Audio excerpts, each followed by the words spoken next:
பேரும் அல்லும்படி 6 முதல் 60% வரை ஆடி தள்ளுபடியுடன் சூப்பர் சரவணா ஸ்டோர்ஸ், சென்னை, மதுரை, கோவை. விசாரணைக்கு இருக்காங்க இல்லையா, பாதிக்கப்பட்ட குடும்பங்கள் அவங்கள சாட்சியமா விசாரிக்கப்படுவாங்க. அவங்களை இன்ஃபுளுயன்ஸ் பண்ற மாதிரி, அவங்களுக்கு தெம்பூட்டுற மாதிரி, தனக்கு சாதகமா சொல்ற மாதிரி முக்கியமான குற்றச்சாட்டு வைக்கிறாங்க. பிறல் சாட்சியை மாற்றத்துக்கான வாய்ப்பு இருக்குன்றாங்க. பிற சாட்சியா அதான் சொல்ல வரேன், பிற சாட்சியாக மாறி விடுவாங்க. ஏன்னா வரி பணத்துல அரசாங்கம் நடக்குது.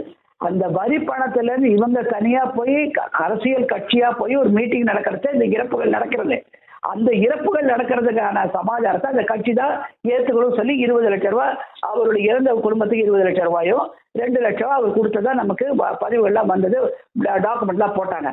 அதோடு அதை நிறுத்திக்கணும். இப்ப முதலமைச்சர் ஆனதுக்கு அப்புறமா அரசாங்கத்துல பல்வேறு பதவியை கொடுக்கறதாவோ மேல இந்த மாதிரி எல்லாம் போய் பார்த்தாராக்கா அவர் பிற சாட்சிகளாவது இந்த விசாரணையாவது நீர்த்து போய்விடும். கரூர் விவகாரத்துல அந்த சம்பந்தப்பட்ட வழக்குல பொது வெளியில கருத்து தெரிவிக்க தடை விதிக்க கோரி திமுக ஒரு மனு ஒன்று உச்ச நீதிமன்றத்துல தாக்கல் செஞ்சிருந்தாங்க. இந்த வழக்கு இன்னைக்கு தள்ளுபடி செய்யப்பட்டிருக்கு. வணக்கம் உங்களுக்கு, உங்க நேயர்களுக்கு வணக்கம். உங்களோட இந்த கேள்வி வந்து முக்கியமானது. இப்ப சமகால அரசியல்ல தமிழ்நாட்டுல வளர்ச்சியை பத்தி யாரும் கவலைப்படலை. நாங்க குதிரை பேரம் அவங்க பண்ணாங்க, இந்த எதிர்கட்சி ஆளுங்கட்சி பண்ணிச்சு, அவங்கள கைது இவங்கள கைது, அதுக்கு பழிக்கு பழி, அதாவது இந்த மாதிரியாக வந்து நீதிமன்றங்களை நாடுவது, இந்த மாதிரி சமாதானங்களை தான் ரொம்ப மும்முரமா வேலை பண்ணிட்டு இருக்காங்க. அதுல ஒண்ணுதான் நீங்க இப்ப குறிப்பிட்ட அந்த வழக்கு. அது என்னன்னாக்க திமுகவினுடைய இது வழக்கறிஞருடைய இது அந்த பிரிவுக்கு வந்து மூத்த ஒரு பேச்சாளராகவும் அதுக்கு வந்து மூத்த சீனியர் அட்வொகேட் அவர் அப்படிங்கிறதுனால வந்து இதுக்கு என்ன போறாரு, அமைப்பு செயலாளர், அது வழக்கறிஞர் பிரிவுக்கு அவர் தான் லீடிங்.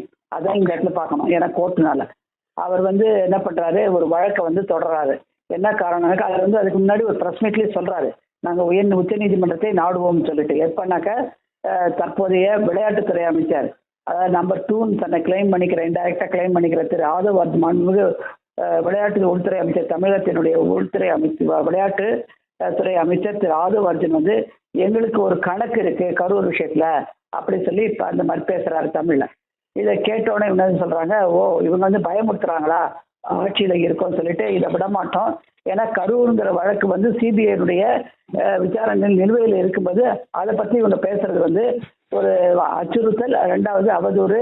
அந்த சமயத்துல இப்ப 10ஆம் தேதி வந்து வருகிற 10ஆம் தேதி மாண்புமிகு முதலமைச்சர் அந்த கரூருக்கு போய் அங்க இருக்கிற பாதிக்கப்பட்ட மக்களை அந்த விஷயத்துல, அந்த கரூர் ஸ்டாம்பீட் நடந்தது இல்லையா, நெரிசல்ல இறந்தவங்க அவங்க குடும்பத்தை போய் சந்திக்கிறதாவும் அதுல பாதிக்கப்பட்ட மக்களை போய் சந்திக்கிறதாவும் இருக்கிறதா ஒரு அஜெண்டா இருக்கு.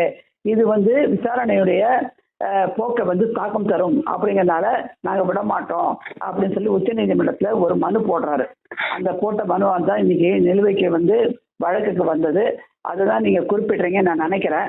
அதை வந்து விசாரிச்சது வந்து உச்ச நீதிமன்றத்தினுடைய அமர்வு, அதாவது மாண்புமிகு நீதி அரசர் கே விஸ்வநாதன், அதையும் தாண்டி இன்னொரு நீதி அரசர் திரு என்ன ஒரு நிமிஷம் 2 பேர் விசாரிச்சாங்க. அந்த நீதி அரசர் பேர் இப்போ ஜஸ்ட் ஒரு 2 மினிட்ஸ் சொல்றேன். அப்படி இருக்கும்போது அதை விசாரிச்ச போது தான் உச்ச நீதிமன்றம் அவன் தரையில ஒரு கூட்டம் வச்சுது. என்னன்னாக்க நீங்க வந்து என்ன சொல்றது, நீதிமன்றங்களை போயிட்டு முதலமைச்சருடைய நடவடிக்கையை வந்து வரைமுறைப்படுத்த சொல்றீங்களா அப்படின்னு சொல்லி கேட்டோன்னா அவங்க வந்து அவங்களுக்கு அப்பியரான ரஞ்சித் குமார்ங்கிற ஒரு மூத்த வழக்கறிஞர் வந்து அதிர்ந்து போயிட்டாரு. ஏன்னா இப்படி கேள்வி கேட்கறாங்களே நீதிமன்றத்துலன்ட்டு கேட்டுட்டு சொன்னாங்க, கோர்ட்டு வந்து ஒரு என்ன நடவடிக்கையை வந்து சீஃப் மினிஸ்டருடைய நடவடிக்கை எங்க போறாரு, எங்க பாக்குறாரு, கொள்றாரு, மீட்டிங்லாம் வந்து ரெகுலேட் பண்றதுக்கு எங்களுக்கு அதிகாரமே கிடையாது. அது அவங்களுடைய கடமை அவங்க செய்கிறாங்க. அப்படி இருக்கிற பட்சத்துல நீங்க வந்து உங்களுக்கு இது சம்பந்தமான தீர்ப்புக்கான வழக்குகளுக்கு சம்பந்தமான வழக்குகளுக்கான தீர்ப்புகள் கிடைக்கணும், வேற வழிகள் இருக்கு, அது தவிர போகணுமே தவிர இந்த மாதிரி வழக்கு மனு தாக்கல் செய்தது ஏற்றுக்கொள்ள முடியாது, நாங்க தள்ளுபடி செய்ய போறோம், என்ன சொல்றீங்கன்னு கேட்டிருக்காங்க. என்ன சொல்றேன்னு கேட்டோன்னா அவங்க உடனே என்ன பண்ணாங்க, இல்ல நாங்க வந்து வாபஸ் வாங்கிக்கிறோம். இந்த இடத்துல தான் முக்கியமா இன்னொன்னு சொல்ல விரும்புறோம், இதை முடிச்சுட்டு சொல்றேன். வாபஸ் வாங்கிக்கிட்டு நாங்க வேற வழிமுறைகளை தேடிக்கிறோம் அப்படின்னு சொல்லி வாபஸ் வாங்குறாங்க. இந்த வாபஸ் வாங்குவதை பத்தி தான் இங்கே தமிழ்நாட்டில் ஒரு சர்ச்சை ஓடுது. அது உங்களுக்கு தெரிஞ்சிருக்கும். அதாவது சைதாப்பேட்டை குற்றவியல் நீதிமன்றத்தில் தற்போதைய திமுகவினுடைய பாராளுமன்ற உறுப்பினர் டி.ஆர். பாலு அவர்கள் முன்னாள் பாஜகவின் மாநில தலைவராகவும் தமிழக மாநில தலைவராகவும் அதுவும் தாண்டி வீத லீடர்ஷிப்பில் மூத்த சேவராகவும் இருக்கிற திரு அண்ணாமலைக்கு எதிராக அவர் போய் டிஎம்கே பயணத்தில் தன்னை பற்றி அவதூறு பண்ணாருன்னு சொல்லி 100 கோடி கேட்டு நஷ்டஈடு கேட்டு குற்றவியல் வழக்கை தாக்கல் செஞ்சாரு. அந்த வழக்கு நிலுவையில் இருக்கும்போது குறுக்கு விசாரணை நடக்கும்போது திரு அண்ணாமலை அவர்களே அவர் குறுக்கு விசாரணை ஏப்ரல் மாதங்கள்ல இந்த இதில் செஞ்சாரு. அந்த சமயத்தில் அது வாய்தாயிட்டு நிலுவையில் இருந்த பொழுது கடைசி முறையாக ஒரு கடைசி வாரத்தில் வந்தபோது ஐ திங்க் 17ஆம் தேதி 30ஆம் தேதி நினைக்கிறேன் 30ஆம் தேதி ஏப்ரல் ஜூன் மாதம் நிலுவையில் வழக்கில் விசாரணைக்கு வந்த பொழுது திரு டி.ஆர். பாலு அவர்கள் வாபஸ் பெற்றுக்கொண்டார். இதை வாபஸ் பெற்றுக் கொண்டதற்கான முகாந்திரத்தை குறித்து பல அவதூறுகள் திரு அண்ணாமலை அவர்கள் போட்டு தாக்கிட்டு இருக்காங்க. சில வேண்டப்பட்ட விஷக்கிருமிகள் சட்டம் தெரியாதவங்க. ஏன்னாக்கா வாபஸ் வாங்குவது யாருடைய இஷ்டம், வழக்காடி மற்றும் நீதிமன்றத்துக்குள்ள இருக்கிறது. அதெல்லாம் எதிர்த்தரப்பு வழக்கறிஞரோ இல்ல வழக்காடியோ அதுல கையெழுத்து போடணும் அவசியமே இல்லை. பாதிக்கப்பட்டவர்கள் நீதிமன்றத்துக்கு வராங்க அப்படின்னு சொல்லி தான் வராங்க. இப்ப இந்த இடத்துல அதனால தான் திமுகவினுடைய வழக்கறிஞர் அதை வாபஸ் வாங்குறாரு. இப்ப எதிர்த்தரப்புல இருக்க டிவிக்கு தாவேக்காவுடைய வழக்கறிஞரோ இல்ல தாவேக்கா யார எதிர்பார்ப்பா காட்டுற விஜயோ கையெழுத்திடவே இல்லை. இப்ப புரியுறதா அவங்க எப்படி விஷமத்தனம் பண்றாங்கன்ட்டு.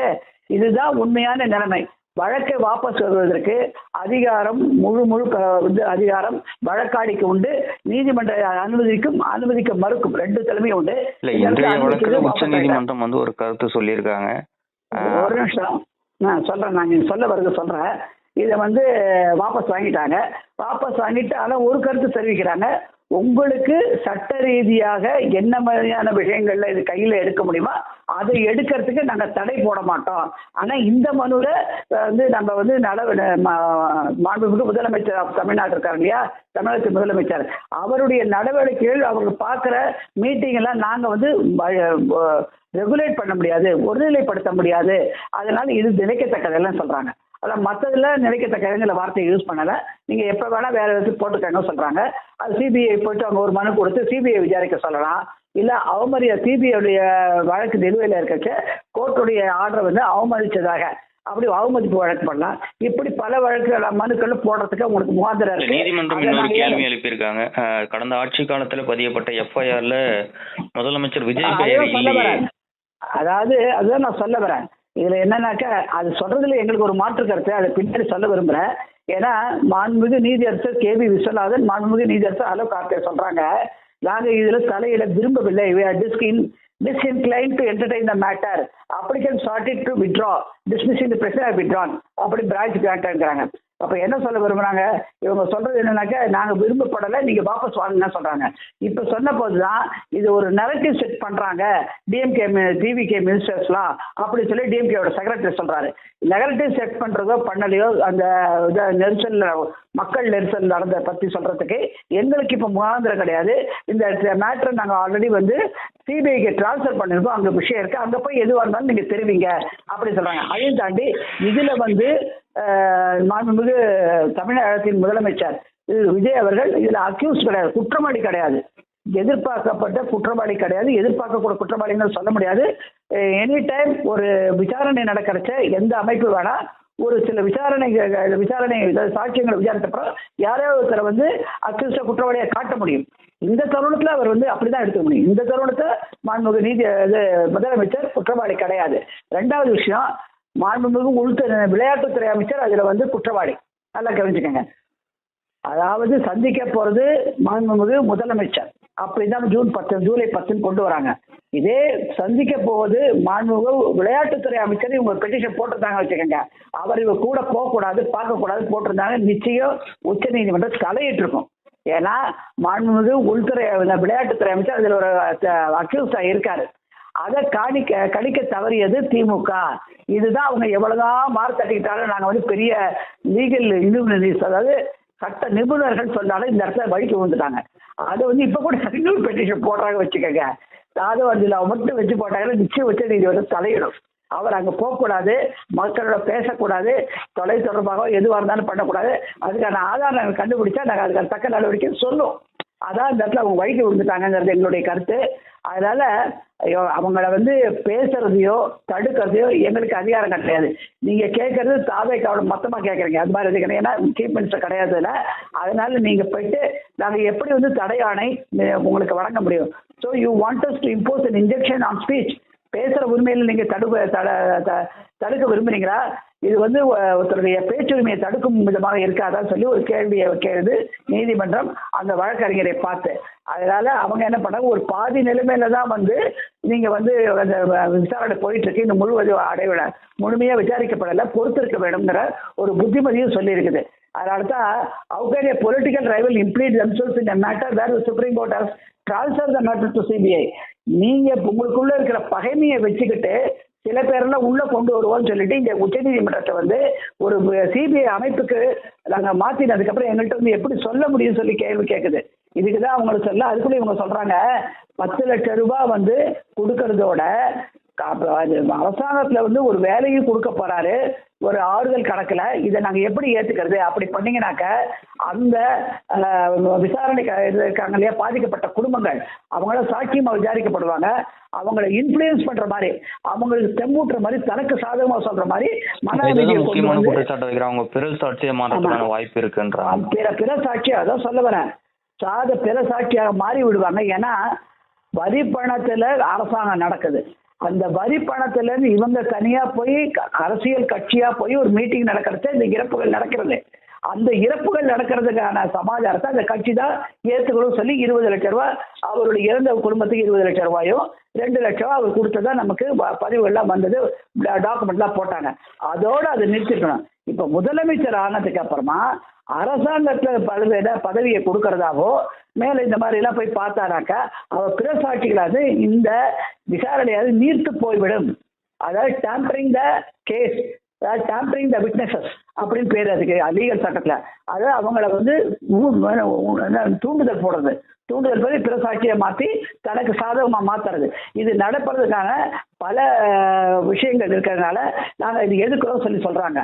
அப்போதான் அவங்களுடைய மூத்த வழக்கறிஞர் நீரஜ் கிஷான் கவுண்டர் என்ன சொல்றாரு, இல்ல அவர் வந்து முதலமைச்சர் வந்து அதுல ஒரு அக்யூஸ்ட் கிடையாதுங்கிறாரு. அவர் அக்யூஸ்ட் கிடையாதுனாலும் பிற்காலத்துல மாறலாங்கிறத நம்ம குறிப்பிடுறோம்.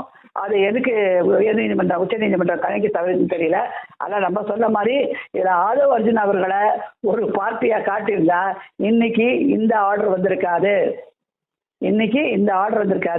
இந்த இடத்துல திமுக சறுக்கிடுச்சு அப்படிங்கிறது நம்மளுடைய கருத்து. அதனால நம்மளுடைய பணத்தை எடுத்துக்கொண்டு போய் அவங்கள கொடுத்து பாக்குறது இது லாஜிக்கா பாத்தீங்கன்னாக்க ஒரு நடைமுறையில பார்த்தாலே ஏற்றுக்கக்கூடிய சமாதானம் இல்லை. ஏன்னாக்க பொலிட்டிக்கல் ஈவெண்ட் இப்ப வந்து அமோனியா நிகழ்வு நடந்தது, அப்ப இறந்தவங்களுக்கு எத்தனை பேர் கொடுத்தாங்க? அந்த இறந்த விக்டம்க்கு ஒரிசாவில் சார்ந்தவங்க நிறைய பேர் இருந்தாங்க. அவங்களுக்கு என்ன பணம் கொடுத்தாங்க? இல்லை ஒரிசா வந்து அரசாங்கம் வந்து வேலை கொடுக்குறேன்னு சொல்லிட்டா, இல்லை இந்த அரசாங்கம் தான் ஏதாவது தனியாக வேலை போட்டு பிரைவேட் கம்பெனியில் வாங்கி கொடுத்துட்டா, அதுக்கெல்லாம் முன்னுக்கு வரல. அப்ப அரசு நிகழ்வு அரசு தவறுனால அந்த லைசன்ஸ் அந்த மைக்ரண்ட் ஆக்ட் படி அந்த புலம்பெயர் சீர்திருத்த சட்டத்தின்படி அவங்களை சரியா கவனிக்காம அவங்களுக்கு இறக்கும் சம்பவத்தை உருவாக்கினதுக்கு அது அரசாங்கத்தின் தவறு. அப்ப அந்த அரசாங்கத்தின் தவறு வழியா இருக்க இறப்புக்கு முன்வராத இந்த அரசாங்கம் எப்படி வந்து தன்னுடைய கட்சி ரீதியாக நடந்த தேர்தல் பிரச்சாரத்தின் போது நடந்த நிகழ்விற்கு அரசாங்க பதவியை தூக்கி கொடுக்குங்கிறது தான் டிஎம்கேவுடைய திமுகவுடைய மனக்குறை, அதான் புலம்பல், அதான் கோபம். அதை தான் இப்ப கொண்டு வராங்க நீதிமன்றத்துக்கு கொண்டு போய் அதை கேள்வி கேட்கறாங்க. இது வந்து எல்லாருமே பொதுமக்களே தான் கேட்கறாங்க. இன்னைக்கு அரசாங்கத்துடைய தவறுனால் நடக்கிற இறப்புக்கு தான் அரசாங்க வேலையோ இதை கொடுக்க முடியும். அது கூட கம்பேஷனட் கிரவுண்ட்ல கொடுக்கறதுங்கிறது வந்து ரொம்ப ரிஸ்ட்ரிக்ட் பண்ணிடுச்சு பல உச்ச நீதிமன்றத்துடைய ஆணைகள். அதாவது அப்பா இறந்துட்டாரு சர்வீஸ் இருக்கும் போதே எனக்கு அதுக்கு நிகரான ஒரு வேலையை கொடுங்க தேடுறதெல்லாம் அது எதனால இறந்தாரு, என்ன காரணம், என்னது வேலையினுடைய பணிச்சுமை அதிகத்தினால இறந்தாரா, இல்ல வேற யாராவது அவர் குடும்பப்படுத்தினாங்களா, இதெல்லாம் விசாரிச்சுட்டு தான் அப்புறம் கொடுக்கணும்னு சொல்லுது.